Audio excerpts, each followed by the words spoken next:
one has the number, but you never know. Here, just unplug the handset. Oh. Oh, well, no, that's easier. Oh, this one. Oh, Tay. Are you starting this one? Yeah, we to make you in an environment that you'd never ever been exposed to. We brought you to this used to be the Holiday Inn, or Stupp Palace, I think they called it. I hear this was Stevie Wonder's favorite hotel for a while because all the Holiday Inn rooms were exactly the same, so he felt comfortable knowing exactly where everything was. So this is where he stayed, I'm told. When he was in town. Another advantage is that he couldn't see it. Well, so that's why it's important everything was always the same. I mean, there are a couple of Holiday Inns that are nice. Hello. Hello. Are we good, guys? Are we rolling? We're rolling, yeah. Oh, we're rolling. Okay, good.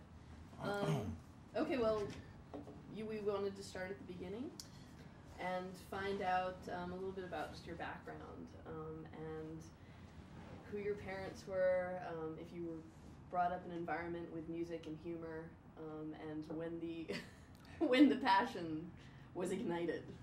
Oh gosh, where do I start?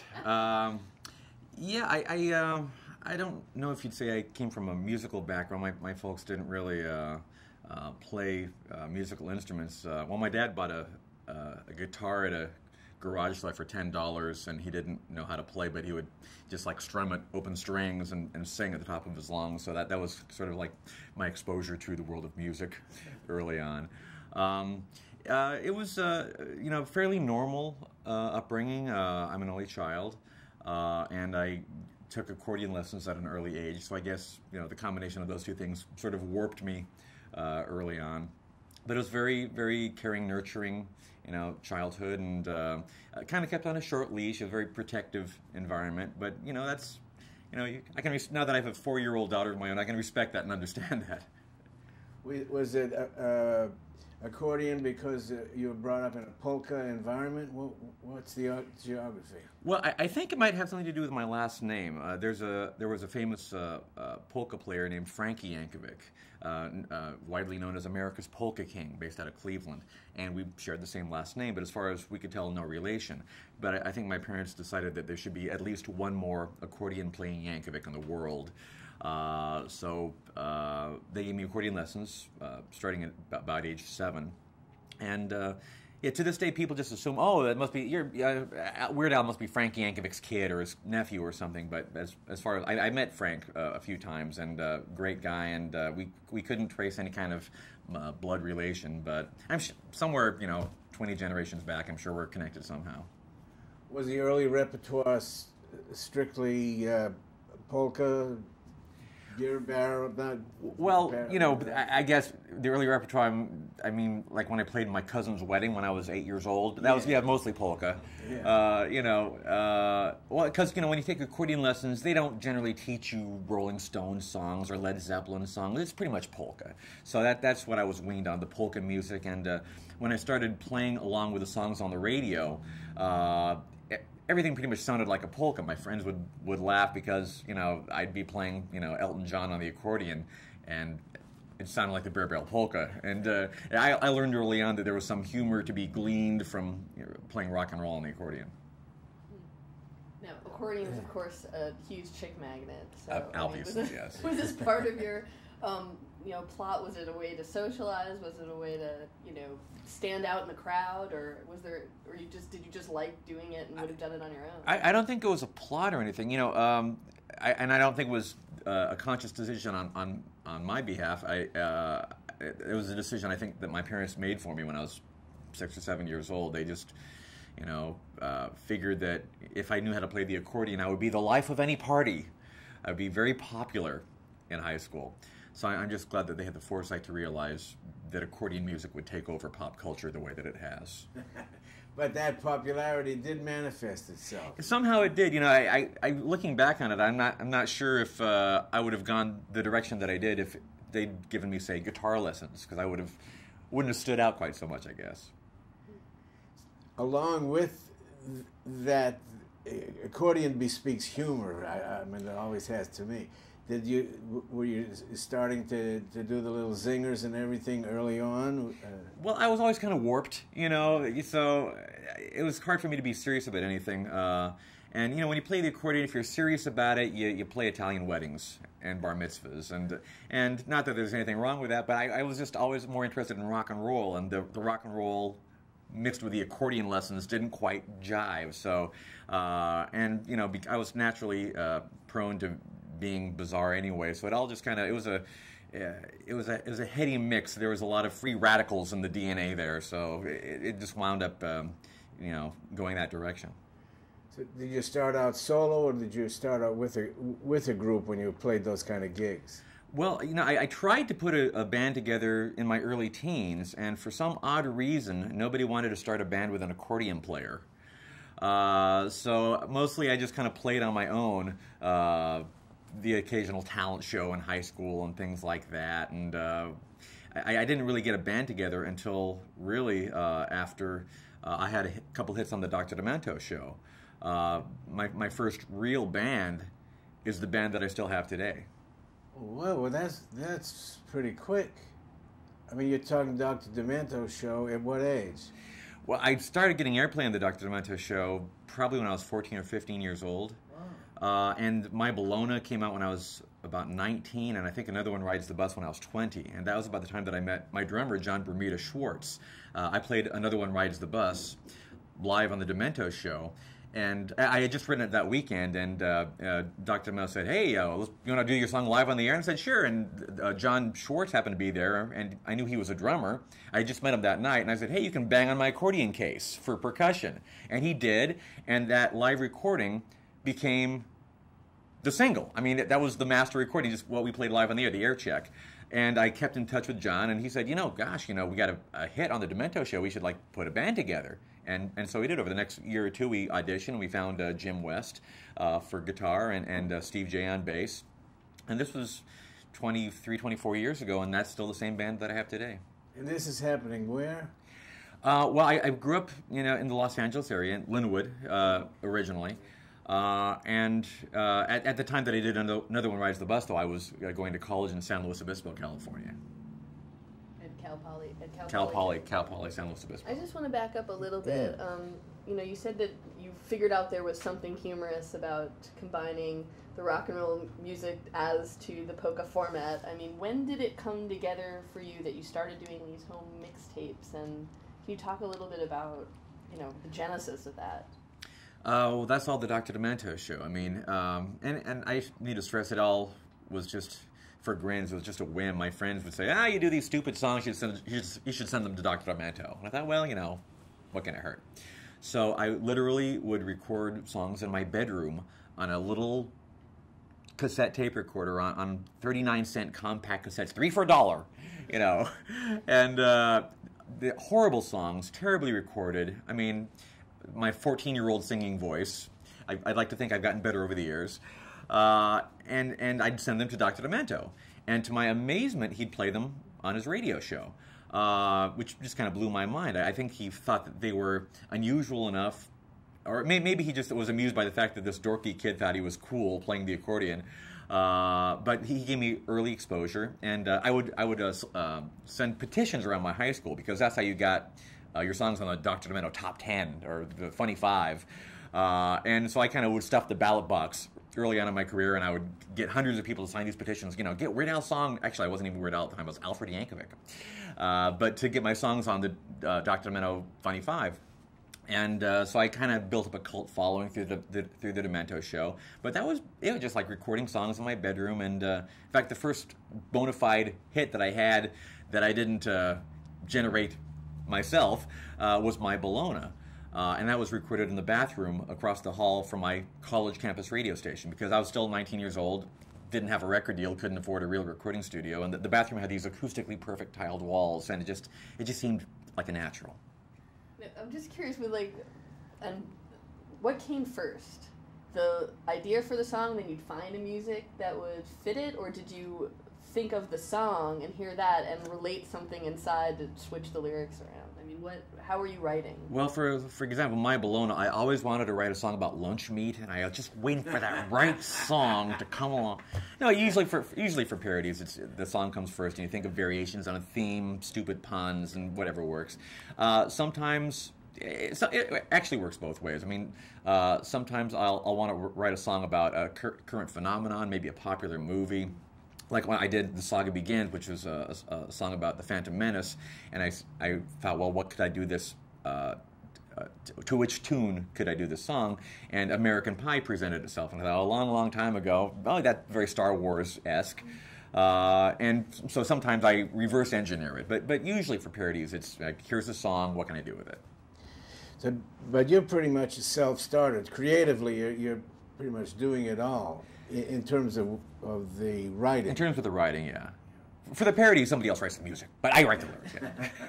Were you a fan of music? Were you a fan of some of these artists? I mean, were you a Knack fan? And that's Yeah, I was a big Knack fan. I mean, that it really comes from a love of music. I can't swear that every single parody that I do is based on my loving the original material, because it's the primary criterion is whether or not it's popular and whether I can, also whether I can think of a funny enough idea for it. But I mean, it all started out through my love of music, and everybody was getting a little tired of hearing my Sharon on the radio, but I still loved the Knack and I loved the song, and it came, the humor came through from a place of genuine affection. What was the process that you were able to get that copyright, the permission for that, to use that copyright? Well, in the early days, I didn't even care about that. I was just this college kid. What are they going to do to me? And I would send it to Dr. Demento, and he played it on the radio. And thankfully, the Knack liked it. In fact, they were instrumental in getting that song released on their label, Capitol Records. Doug Feiger, the lead singer, was great, and he's still a close friend today. And my second single, which was another one, Rides the Bus, same deal. It kind of got out into the world. And I never bothered getting clearance or copyright or anything like that. And we got a call from Queen's lawyer saying, you're not supposed to do this, are you? And we're not? News to us. So I learned very quickly that, it's a good idea to, make a phone call, get the clearance. We can get into the whole fair use stuff a little bit later if you like, but I mean, it's a bit of a gray area, but the lawyers, get a little upset if you don't talk to them about the whole clearance issue. And thankfully, the Queen's lawyers were understanding. We weren't able to cut a very good deal with them because we had basically violated their copyright. But they were nice enough not to sue us and let us put out the single, and they were actually very nice. Well, they would have absolutely had to been fan of what you did with it. Yeah. Otherwise, what we all know now, that they would have jumped all over you. So you started out doing parodies of stuff that the original composers approved of. Yeah, by and large, I was very lucky that early on in my career, even without any kind of track record or reputation, I had some fans that artists that enjoyed my work. And nowadays, luckily, I do have a bit of a track record, and people, the artists, know what I'm about, and they know that when I do a parody, it's all in good fun. It's not meant to make them look bad. It's not derogatory, and some artists actually look at it as a sign that they've achieved a certain level of success to get their Weird Al parody. Yeah. I mean, I wonder if we could talk a little bit about intention, because I know this is an area Bill is really interested in with humorists today.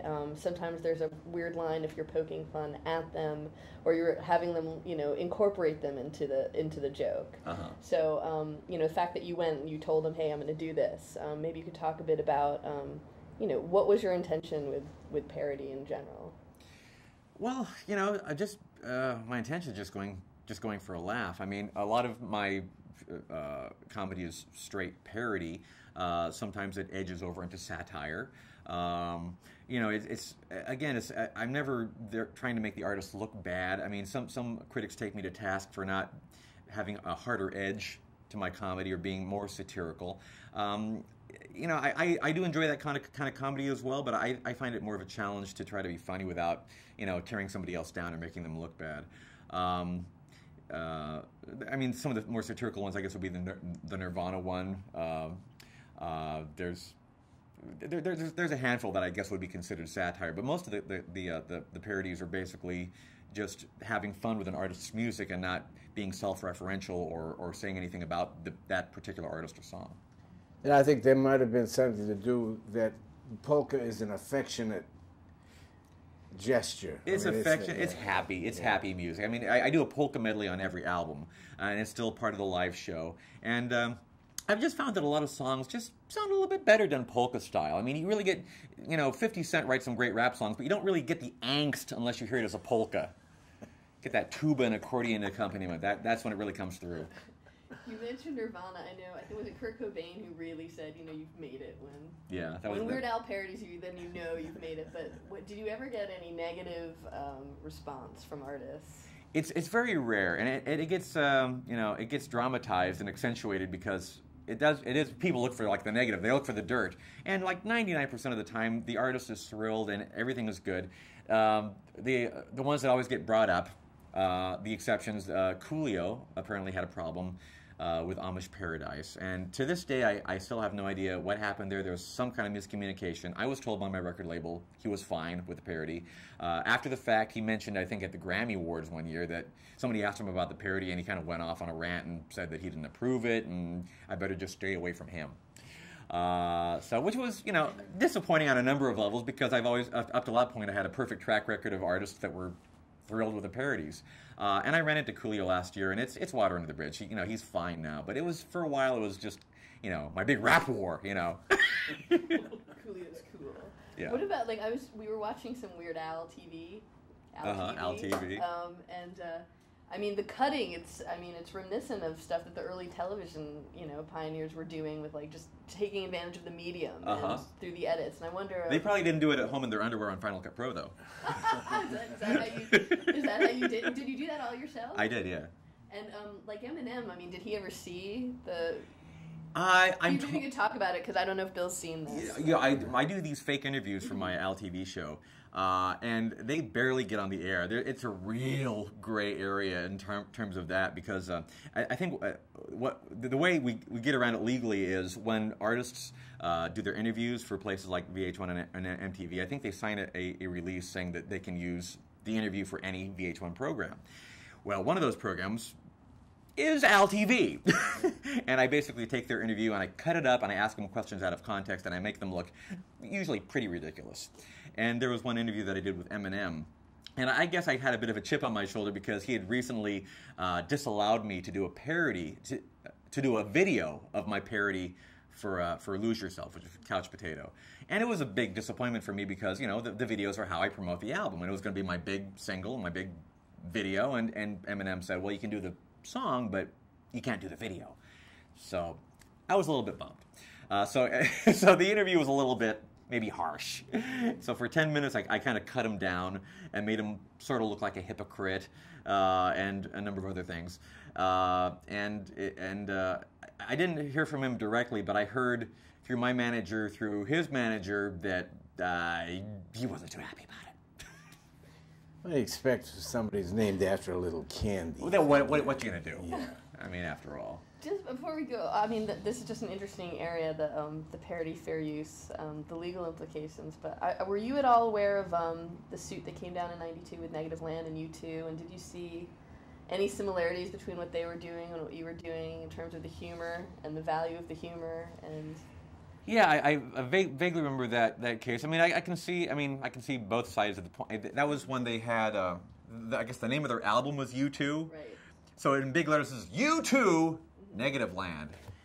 Now you can see from U2's standpoint where that might be misleading. You can see, there's some correlation, I guess, but I think gosh, I don't know. I might actually be siding with U2 on that one because that was a little misleading. I can see how that.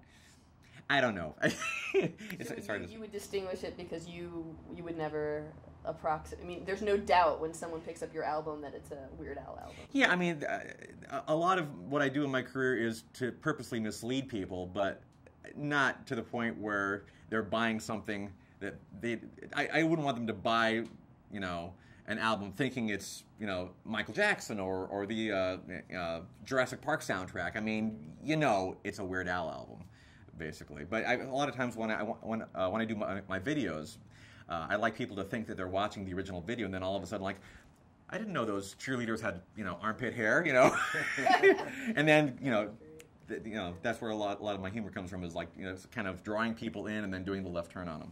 That was great. I actually read, is this true that the Michael Jackson, the I'm Fat video was in the same location? I mean, you stayed that true to... Yeah, I mean, if we can find the same location or the same, characters, bit players, we try to use as much of the original cast and location as we can. Actually, that wasn't the same location that Michael shot his original Bad video on. I believe that was a real New York subway. But he had recreated that subway at, I think, 9/10 scale on a soundstage in Culver City, because he was redoing his own Bad video with kids, Baby Bad or Bad or something like that, for his Moonwalker home video. So that we were about to start pre-production on Fat, and we found out that this whole set existed already, and they were about to tear it down, and we're like, no, don't tear it down, we want it. And Michael was nice enough to let us use the set before they tore it down. Is he a fan? Yeah, I think so, because, I mean, he's let us do a couple parodies. I'm told he enjoys the video. The movie UHF, I think, was in pretty hot rotation on the Neverland Ranch for a while, so, he seemed to like my stuff. Wow. Pretty cool. Did you ever meet him? Or I've met Michael a couple times, very briefly, but I think I met him backstage at one of his concerts. In fact, I do remember I gave him a gold album for Even Worse, which was my album that had Fat on it. And I felt a little ridiculous, because I was giving Michael Jackson my gold album, And I'm sure it was like, oh, another one for the pile, thank you, But he was very sweet. It's a little weird meeting Michael Jackson, because it's like almost like meeting a wax figure, because he's so iconic, It's like he's otherworldly. Well, some might say that of you. Well, that's what sort of flashed at the same time what Jenny just said. I'm sure there are a lot of people meeting, this is Weird Al. I mean, he's talking like a human being, and he's shopping for broccoli? What's he doing in the supermarket? This is amazing.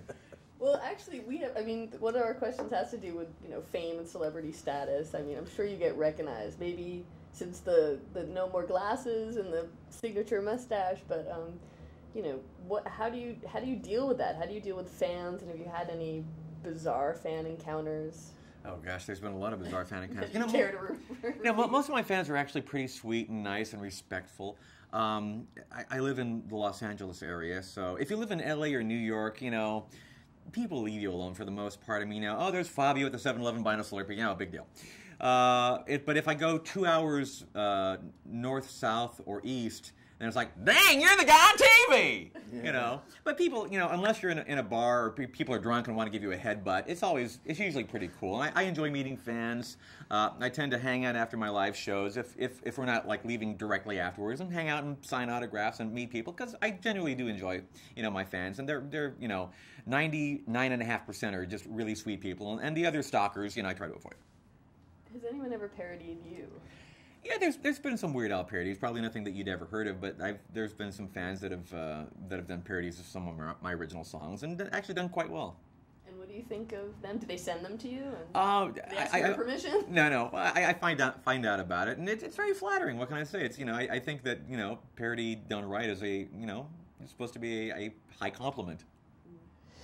Interesting, the point between satire is something that closes on Saturday night, okay? But you're doing satirical. The effort isn't to be satirical, it's to make the parody and get it laugh.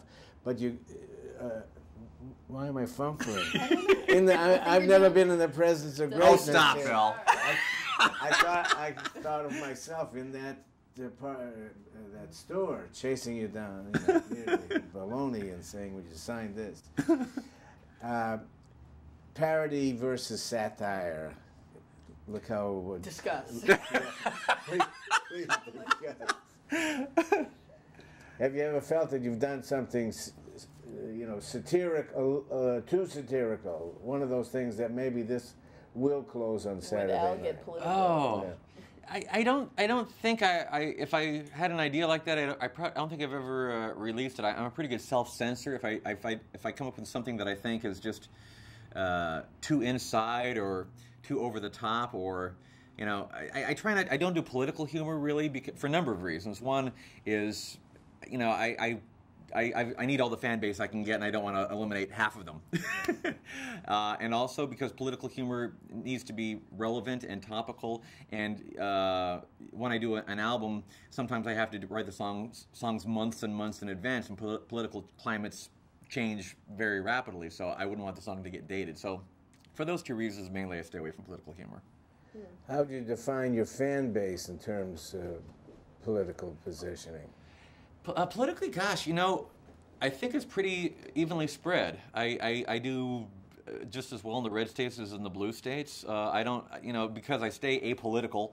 I think that I've got people fans from all political persuasions. If you go to a show, the demographics are about as widespread as you could possibly imagine. Everybody from toddlers to geriatrics, from all walks of life. It's a family-friendly show, and you get to see all kinds of people out there, which is really great.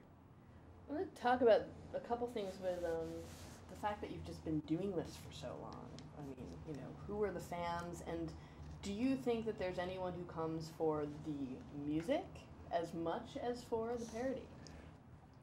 Well, it's kind of hard to separate it. I mean, it's the live show. It's a rock and roll show that just happens to be funny.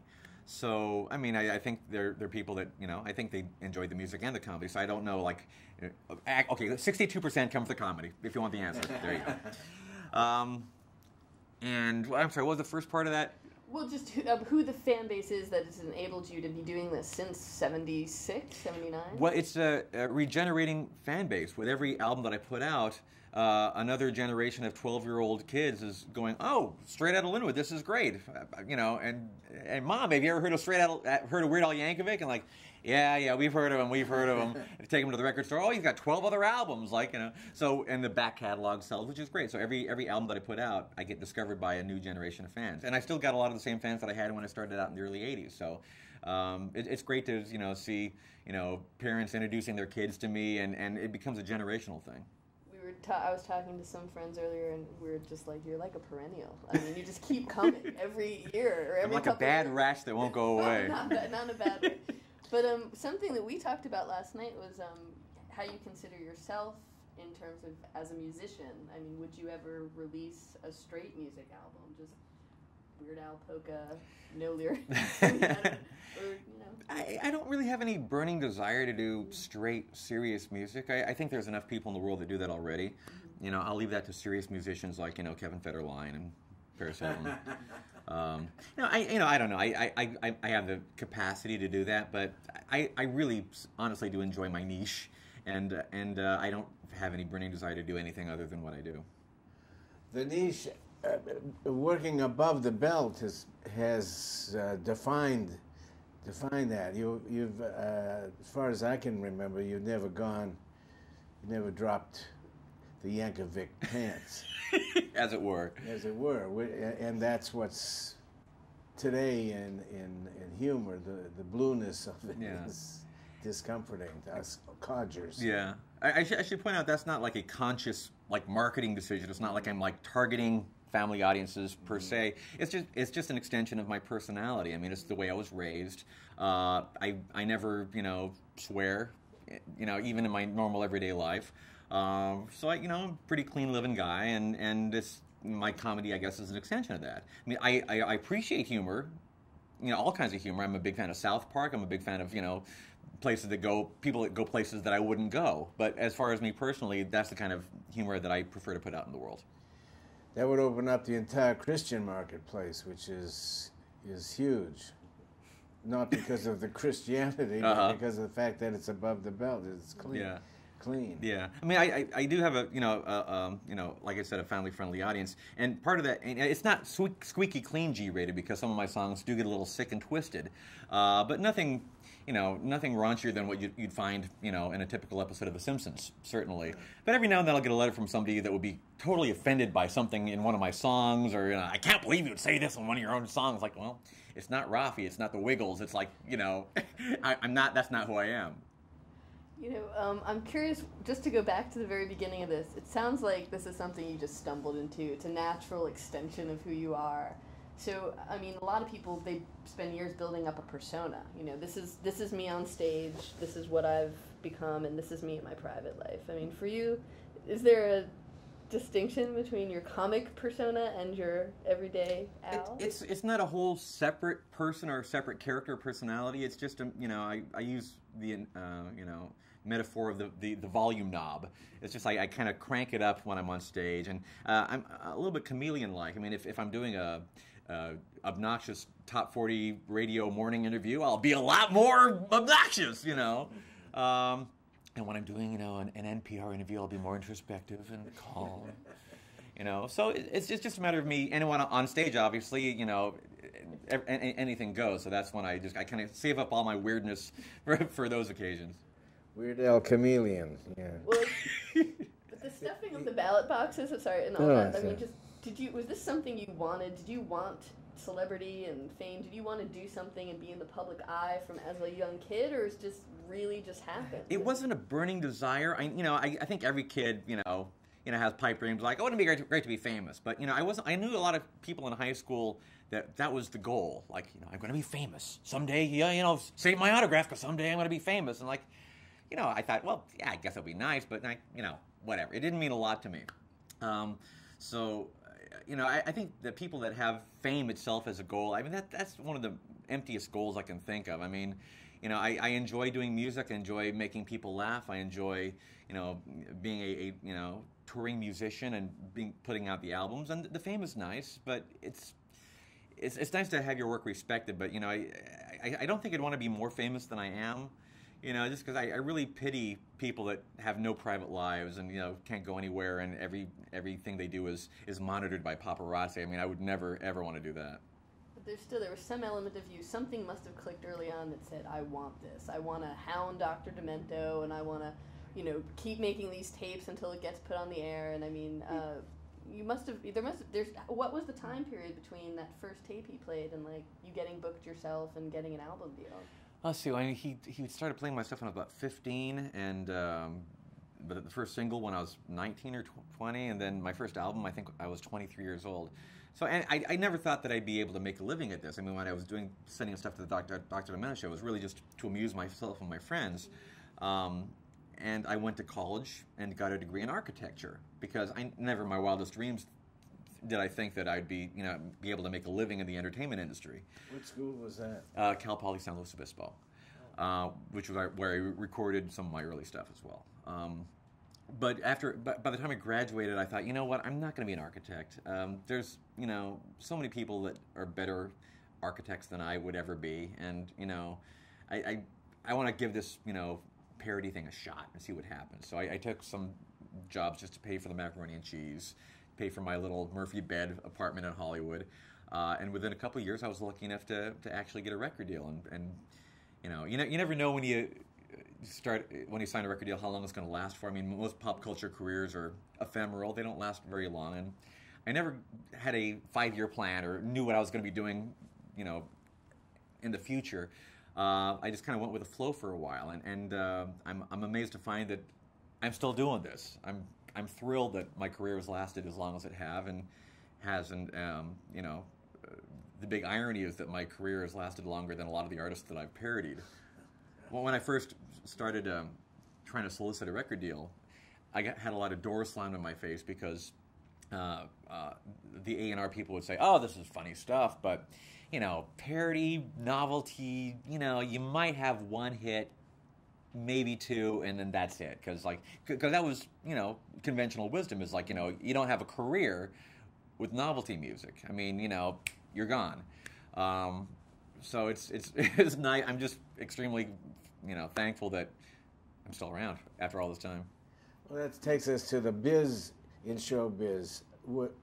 At what point did any third parties enter in to represent you or protect you? You're entering into contractual relationships. You did that by yourself at first? I had a manager fairly early on who is still my manager to this day. His name is Jay Levy. And he, back in the day, he also managed Dr. Demento. And Dr. Demento would do some live shows. And this is talking about like 1980, 81, back when Another One Rides the Bus had just come out. And Dr. Demento asked me to be part of his live show. And this is before I had a band, so it literally involved me up on stage with just the accordion, singing my two big hits, My Bologna and Another One Rides the Bus. And even back then, Jay Levy saw me performing, just, this teenager with an accordion, and he said, this kid's got something. I don't know what it is, but, let me see if I can work with him. And so we entered into a relationship back then, and he was instrumental in helping me kind of, get myself together, help me put the band together in the early days, and he directed my videos even early on in the early '80s, and we're still together. He's been a very large help in my career. That is an amazing thing, considering what the normal story is. Yeah. To enter into a business, a representation relationship, and have it sustain this long. Yeah. Write that one down. Yeah. I wrote it Write down. that down. I mean, he's not he's not a powerful manager. He's not with CAA. He's not I'm basically his only client. But there's a lot of trust there. There's a relationship there. I'm convinced that he always works on my best interest, and that's hard to find in this town. Well, you set up this interview. There you go. Just to talk about style a little bit, we actually found the clip of you on Tom Snyder, which was, I think, the first time you were on TV. And First national TV, yeah. The vision.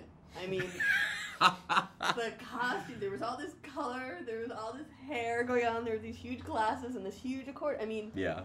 did anyone talk to you about that? I didn't have a stylist back then. I know that's hard to believe. I think those pants were given to me in one of my architecture classes in college. Some guy wore them for Halloween and they didn't want them anymore, so he gave them to me. So they're these awful velvet quilt pants, which I have somewhere in storage. I don't even know where they are right now. And then my hair, and you nailed it pretty well. If you found it, could the American Comedy Archives at Emerson have those pants? Gosh, I don't know. Have them laminated. I don't know. With it. But just we never talked about who your influences were. I mean, you were obviously aware of some of the people you saw on my page that I wrote down. But if you could talk about who influenced you stylistically, or other comedians, or what did you know about novelty acts before you went into this? I knew a little bit, but I got most of my knowledge about novelty music and comedy music from the Dr. Demento show. And that's where I was exposed really for the first time to people like Spike Jones and Stan Freberg and Tom Lehrer and Alan Sherman. And also to some extent, Frank Zappa and Shel Silverstein and people like that. And it just really opened up a world to me, because I really, had an affinity for that kind of music. And I don't know if I immediately felt, well, this is the kind of stuff I could do, but I became such a fan of it that I just kind of wanted to become part of that world, I think. That's interesting, yeah. And Yeah, I'm just, we're trying to chase down Stan Freberg. Yeah. We have a little bit of a roadblock. Yeah. What song has had the biggest reaction? I mean, positive or negative? What Weird Al track? In my career? Yeah, in your career. Up until last year, it would have been Eat It. It got to number 12 on the Billboard charts, and it was my first big hit. And it was an international hit. And so for many, many years after that, I was sort of known as the Eat It guy. I guess it's nice to be known for something, but it's kind of hard to get past that one-hit wonder kind of stigma. And I believe I have now surpassed that with White and Nerdy. White and Nerdy got to number 9, my first top 10 hit. It's on its way to selling a million digital downloads. They don't have 45s anymore. It's all downloads. But it's I would have to say that at this point, White and Nerdy is my biggest hit. Wow. And the video, could you talk about the video a little bit, like the concept for it, and how you came up with it? I'm fortunate enough to be able to do big budget music videos, and we were able to shoot for 3 days with all my white and nerdy friends. we flew in Donny Osmond from Salt Lake City to be the white nerdy icon. It's a parody of a Chameleonaire video, and he has a rapper named Crazy Bone dancing behind him in the background. So I thought, well, who could be my Crazy Bone? I thought, well, Donny Osmond. I mean, if you want a white nerdy icon, he's the guy. And I'd met Donny a few times, and but nothing really prepared me for what he did on stage. I mean, he was so great. We didn't rehearse, we didn't practice, we didn't have anything in mind. He showed up, flew in. He said, well, what do you want me to do? And I said, do something white and nerdy in the background, and we'll look at the tape and I'll give you notes. So the cameras rolled, and actually I uploaded the very first take on YouTube if you want to check it out. The very first take of me and Donny Osmond going through the song. He went nuts. He pulled out every single white and nerdy bad dance move he could possibly think of. For the entire duration of the song, it was amazing. And we watched the tape back, and we were just busting up laughing. And I said, you don't need any notes from me. This is perfect. We'll just do this a few more times. And I wish the video was 20 minutes long, because there was so much great footage of Donny that I couldn't use, because it's a 2-minute and 50-second video. Well, the extended DVD. There you go. Yeah. The live show. The director's cut, right? Well, it's interesting. You've always had a hand in the videos. I mean, was that interest there always in the visual component? I mean, you direct a lot of your videos. So. Yeah, I've always been very involved creatively in the videos. I'll take ideas from anybody. If you have, toss in an idea, I'm fine. I'm, happy to steal it. Thank you very much. But I didn't direct my videos early on because a couple of reasons. Number one, I was pretty green, and I really didn't know how to direct a video. And also I figured, all the logistics I could leave to somebody else. I don't want to, take meetings. I don't want to, tell somebody, yeah, paint that wall blue. Somebody else can do that. But I wanted to always, be involved in writing the gags and conceptualizing. And it got to the point where I was conceptualizing it so much I'd have these intricately written out storyboards with, this happens on this beat, and make sure you get that, and do it this way exactly, okay? And finally it's like, well, I am directing the video. I'm just going to start directing it for real. You seem to have a lot of fun with everything you do, and I think that's great. I mean, is there any secret in terms of the longevity and the fact that you've been doing this so long, to be able to laugh at yourself too? I mean, I guess that's part of it. I mean, you can't take yourself too seriously. It's nice to be self-deprecating in your humor. I don't know what the secret to my longevity is. I think, luck, hard work, the typical kind of stuff, I've got a great fan base. They've been very supportive over the years. It's hard to say. I mean, luck and hard work, pretty much. A little bit of talent, but mostly luck and hard work.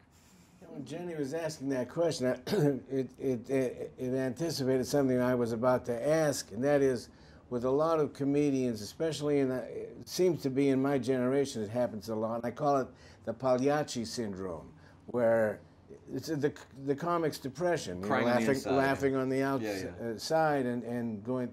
A lot of the time that you saw me in Hana when we were pals over there, I was in real bad shape for a comedian who's supposed to be funny. You never never confronted that. I have my down moments. I'm not happy all the time, but I like to think of myself as a generally happy person, and my humor doesn't come from a dark, unhappy place. I mean, yeah.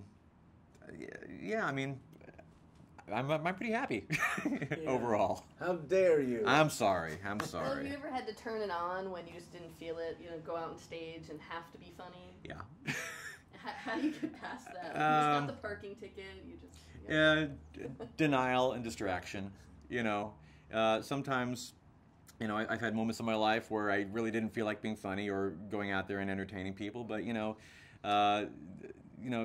my comedy has healed other people, and it's healed me as well many times. And it's nice to have a way to distract yourself sometimes if you're not in the best of moods. I call it the button in the jaw. There's like a button in your cheek you can press when you're feeling, and you go out and you just do your act. You start it and you know it, and you just do it. It's like muscle memory. Survival.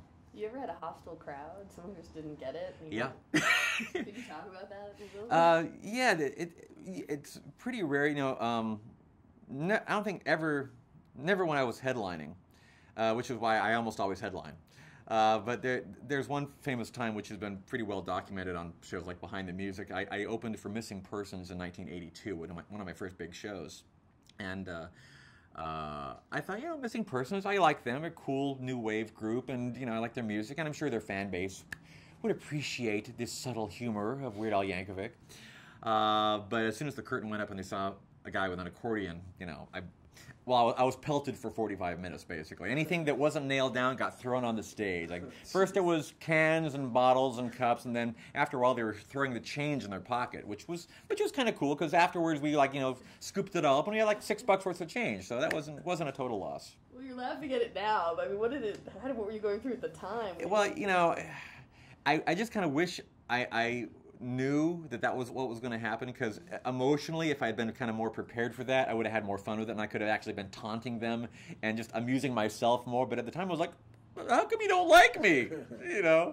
But it was. I guess I was a little depressed, but I got over it pretty quickly. I was just like, well, I guess I'm not going to be opening for too many rock bands in the near future. And what happened? Well, You became the kept going, or closing act, right? Immediately after that, you started closing? Well, yeah, I figured, I don't care if I'm just playing to, a dozen people. We want a headline. We want the people there to see me, And nowadays, I'll occasionally, open for somebody else if it seems like it's a good match. In fact, I opened for the Monkees for an entire tour in 1987, and that seemed like a pretty good fit, because their audience seemed, like there was a lot of overlap with my audience, and that worked out pretty well, actually. I'm going to be opening for a big rock festival in May in New Jersey, opening for Linkin Park, so I'm not sure how that's going to go. But we'll see. We'll be there. Okay. And we'll be that band that gives you trouble. Okay. Culturally, all these reality shows that are on TV today, there seems to be this kind of thirst in the American culture to laugh at people. And I wonder if that has anything to do with why you pick pop songs to parody. I mean, is it kind of like showing the emperor has no clothes? I mean, is there a bit of that? Well, I go for the most mainstream music, and I also try to do as many different genres as possible. So, I mean, if pop used to mean popular music, like whether it's... Like rap or hip-hop. Yeah, anything, whatever's popular. I mean, that makes the most sense. I mean, hopefully my songs are funny, even if you aren't familiar with the original source material. But if you are, then, it's that much better. I mean, so therefore it makes more sense to parody something that everybody's familiar with, as opposed to, some track by, Pancreas Joe and the Eskimo Leftists. We try to keep it something people can all relate to. Has anyone ever given you a sense, like, when I don't know, I mean, the hip-hop stuff is just hysterical on the new album, but does it cut them down at all? I mean, do they sort of lose any cred? No, I certainly don't think so. I mean, I think it shows that they have a good sense of humor, and I think people react positively to that. I mean, I don't think my parodies have hurt anybody. I don't in fact, it was fairly well documented that whenever I do a parody, the original artist sells more albums. One of the executives at Nirvana's record label said that when my Nirvana parody came out, they sold an extra 1 million copies of Nevermind. So really, it's a no-lose situation for the artist. It shows that they can take a joke, and they actually get good publicity out of it. Wow. Has anyone tried to bribe you then? Did they do that? No, not as such. I mean, I get offhanded comments at parties and award shows like, "Hey, when are you going to do one of my songs?" Which I never know if they're being serious or not. That's why you can't go to parties, because I would imagine. God. How about this one? We ask a lot of people, how seriously do you take comedy? I mean, just the value of having humor in your life and in the arts in general. I mean, do you take it seriously at all? Yeah, that almost sounds like an oxymoron, being serious about comedy. But it is, it is something that you take seriously. It's my livelihood. It's something that I think is important to myself and to a lot of other people as well. I don't know if you saw the making of featurette on my latest album. But it's I put that on there to show that even though it's comedy material and we're being very serious, we're being very silly. We're serious about being silly. So it's 9 minutes of us in the studio, just like going through, painstaking detail on getting the sound right of, that weasel neck snap, like getting the folding that just right, or, it's a regular music album, so we pay as much attention to detail as we would be if, we were U2. We just want to make sure that every single facet of the recording process is just right, and that's, involves a lot of work, and it's very time consuming, and I just wanted people to realize that, there is craft behind this nonsense. Maybe more of a demand for craft. You're taking the original and then adding a whole other layer of craft to it. Yeah, some people, I think don't give my band the proper amount of respect because they think, oh, it's comedy material. Like, how good of a band can they be? They're a comedy band, which is something that I think happened with Spike Jonze and happened with a lot of artists. People figure out, well, they're not real musicians, but in reality, they're much better than most other musicians because they have to play in a number of different genres and play them all well. They have to nail everything that they do, everything that I throw at them. And over the last 25 years, I can't think of a genre they haven't played. And they're some of the best musicians in the world, really. That's good, and that really should be underlined. Yeah, We'll humor can go be in the detail. tight on the close-up for that. Close-up, make sure you tell the truth. But yeah, the level of detail that you put into things, I mean, it somehow it makes it funnier when it's that much closer to what it's like. Yeah, there's two schools of thought on that because in the early days it was, like I said, literally just me and the accordion, and there was some humor to be found in that as well. And there was a transitional period where it would be like a rock band, but I'd throw in accordion solos everywhere. And nowadays the school of thought is that I just try to match the original sound as closely as possible. I think they all have their place, but I think that people that aren't big accordion fans, and that's probably the majority of the people in this country, tend to like it to sound like it does, like the other original songs do. So we ask this, if you were to give any advice to someone just starting out in the business, I mean, what are some of the most important things that they could know that might be helpful? In what the... In terms of, is there anything you wish you would have known when you were just starting out that would have made it easier for you? Or, oh, gosh. In terms of, it could be work ethic or the nature of the business or... You should always ask for your cheese to be cut into triangles on the deli tray backstage. Because otherwise, if you pick up a whole piece of it's flops on your hand. It's better to have it in small triangles because they're easy, they're bite-sized, Because if you felled it... Has mathematics always been one of your... interests? Mathematics? I noticed you cutting the cheese in triangles. triangles. Oh, yes, I won some kind of math award in high school, yeah. They were isosceles, yes. In fact, thanks for asking. Good question. Yeah. I could ask how much of that you put up with. I mean, a medley of interviews you've had across the country where people have asked questions about isosceles triangles. I get tired of answering questions about isosceles triangles, but I try to make it fresh every time I answer it. Did you know he was class valedictorian? Because I did not.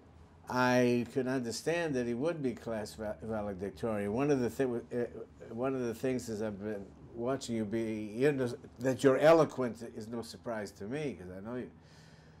But are you bringing this without the music to various podia across the country? Are you doing my speaking tour? On global warming. No, I don't do too much. There are venues where I'm hopefully funny without the music. I mean, you mentioned the Al TV specials and things like that. I'm not much of a stand-up. I don't really have the kind of personality, I think, to do that kind of comedy. I respect people that do that. I think you have to be able to think on your feet more and deal with hecklers, and it's a whole, different kind of mindset, which I could probably do if I really put my mind to it, but I feel nice having the crutch of music, because that way if they don't think you're funny, at least they can still be tapping their foot and enjoying the show. Is there anything you haven't done that you see in the horizon? And skydiving. Skydiving, yeah. I meant more creatively. Bungee jump. Yeah. There's a lot of things I could be doing. I mean, I'm not opposed to. Well, I got an offer to be in a Broadway play last year, which I didn't take because the material wasn't a good fit with me, and also because it would have interfered with me finishing my album. But I mean, that would be kind of fun to do. I think at some point. I've never really done much theater, and I don't know if I'd be that good at it. But it's something, you know. I'd like to try everything at some point during my life. I'd love to do more in feature films and TV. That's always something that's on the back burner. I mean, I enjoy doing UHF, and I'd love to do another movie like that. Except that would involve me spending a year working on a screenplay, which. At this point in my life, I don't know if I want to do that on spec, because I could spend a year doing something that I know would actually get made.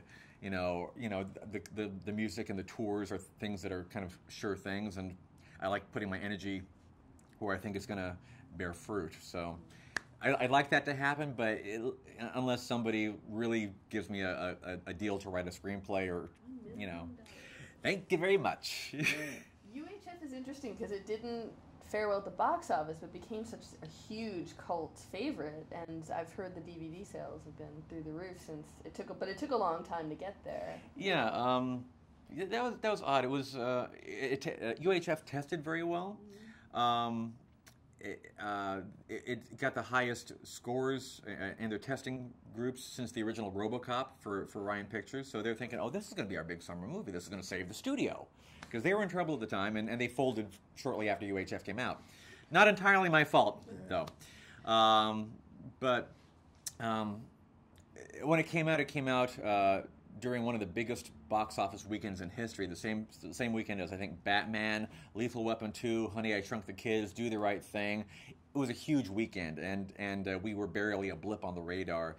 And it's not a critics movie because it's kind of silly, and it got horrible reviews, bad box office. Basically, I was a ghost at Orion after that weekend. But the movie found its audience on cable TV and home video over the years, and it did become a cult favorite to the point where when it eventually got released on DVD, whatever, 13, 14 years later, it was a top 10 best-selling DVD, which kind of blew a lot of people's minds. Like, well, this was a huge flop, and it's a top 10 DVD. So it was nice to, finally after all this time, get the props, from the fans, and it's one of those cult things. Like, I've literally had people tell me they've seen the movie hundreds of times, which kind of boggles my mind. But it's the kind of movie that either you're ambivalent about it or you're obsessive about it. Have you ever had really affirming moments from fans who just say, like, you're the reason I make music now, or you're? Yeah, it's extremely flattering. I mean, It's nice to get emails like that, or to meet people backstage and have them say things like that. And I never thought when I was starting out that I would have that kind of effect on anybody. I mean, I've met people that said they were suicidal, and that listening to my music kind of snapped them out of it. And which is, I don't even know what to say to somebody like that. But it's enormously gratifying to know that you've had that sort of effect on somebody.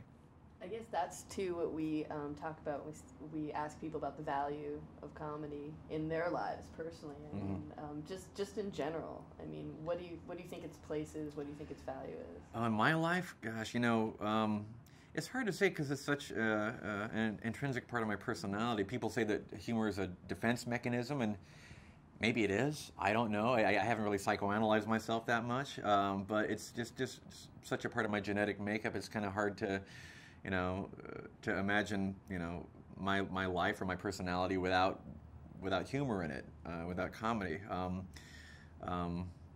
It's hard to say. It's definitely kind of, even aside from my career, it's definitely helped me through a lot of tough situations and helped me adjust to the world at large. Well, it's true.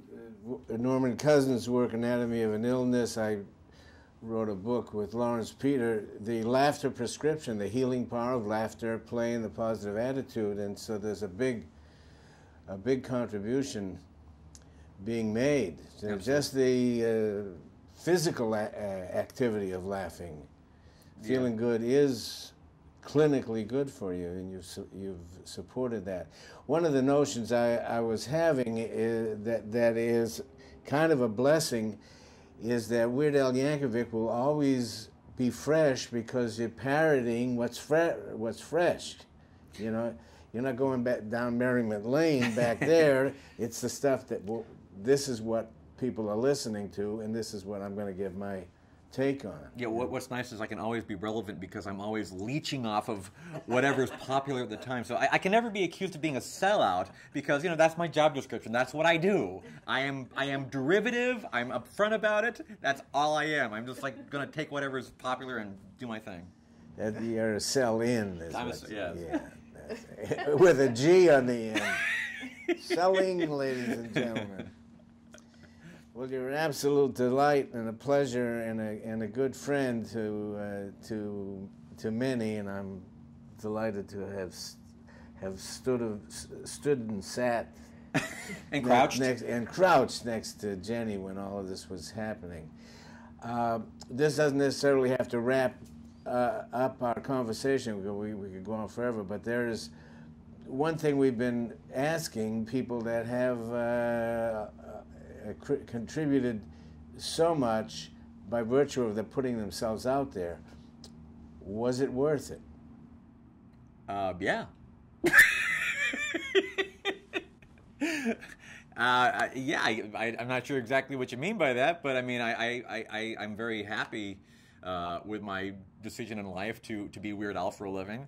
I'm amazed every morning when I wake up and look in the mirror and I'm still Weird Al. I love my job. I love what I do, and I'm glad I get to keep doing it. He's loved, he's lost, it's been worth it.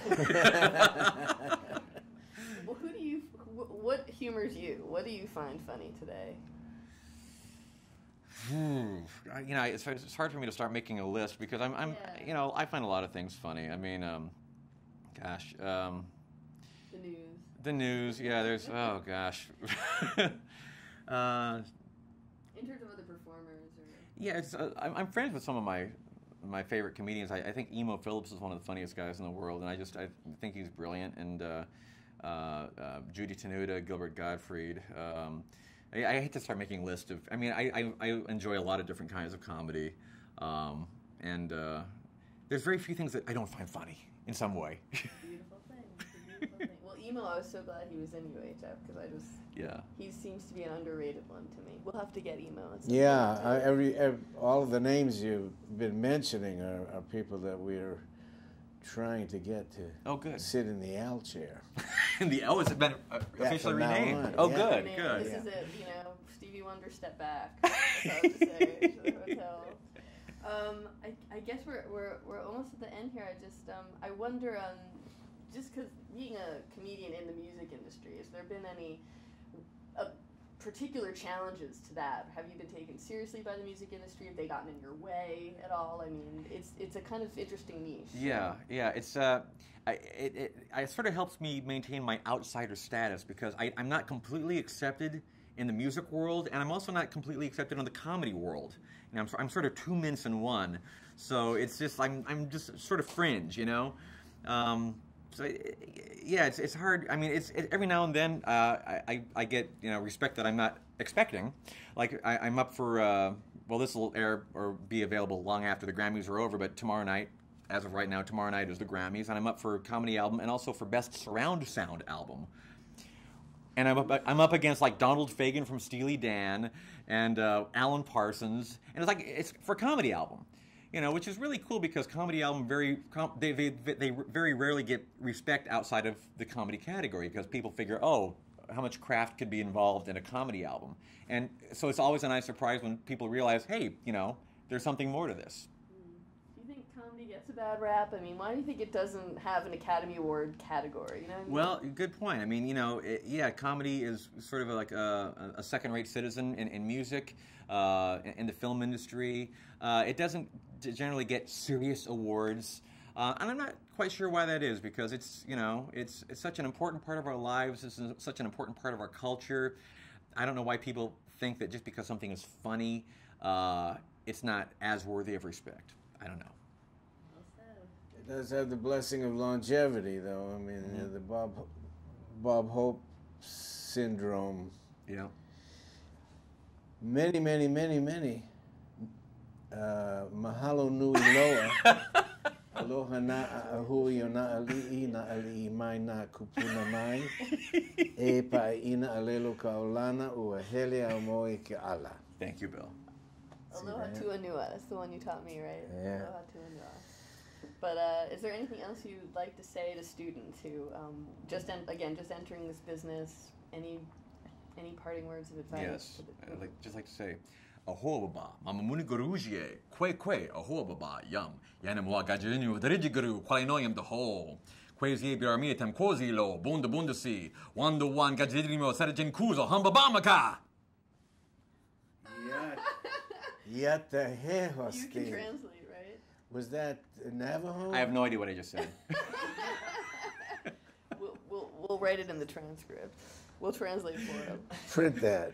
Print that. And send it to the CIA. This man is responsible for the 100 inches of snow in Rochester, New York. I know. It's going to rain like a bastard tonight. Thank you so much. My pleasure. This was fun. been- Thanks for Yeah. having me. I hope it's maybe a little bit different than what Yeah, the it's normal great. road, It's great. interview you've been doing, but really, thanks for the years of laughs. Oh, thanks so I hope, much. I hope that you keep doing it forever. Oh, thank you. There's Thank you. definitely an audience for you. So Bill, are you in town for a while? Are you going to do more of these Yeah. interviews? Yeah, we are. We've what have we done so far? We've done. We've done the Doug- first Grammy winner for Album of the Year, Bob Newhart. Oh, yeah. He was one for Doug Herzog. Doug Herzog. So that's the whole thing. I'm like, that's back. He actually won for. Did he win for Album of the Year? He did. He won for the. It was. Button was it Down spoken, Mind? They didn't have a comedy category yet. He actually beat out Sinatra and Harry Belafonte Yeah, I've seen for.